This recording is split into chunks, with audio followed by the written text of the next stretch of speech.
Naam, karibu tena mtazamaji wetu, tuendelee na habari zetu kwa sasa.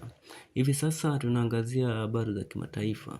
Ambapo kutoka nchi jirani ya Uganda ni kuwa kampeni za uchaguzi wa urais zinaendelea kwa kasi nchini humo. Hapo jana mgombea wa upinzani Robert Kyagulanyi maarufu kama Bobi Wine aliendelea na kampeni zake licha ya ripoti za ghasia na makabiliano makali kutoka kwa jeshi la polisi.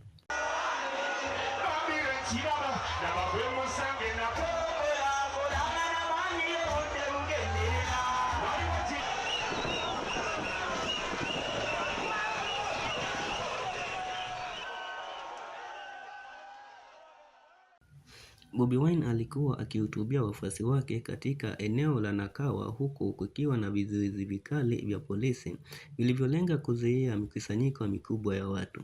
Maafisa wa polisi walitumia nguvu kubwa ikiwemo mabomu ya kutoa machozi na risasi za mpira kusambaratisha wafuasi wa kiongozi huyo.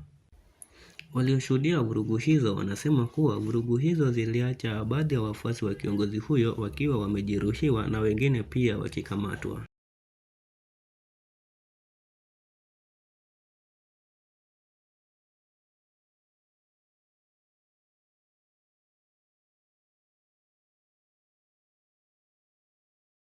Nimekuwa mtangazaji wako David Msando.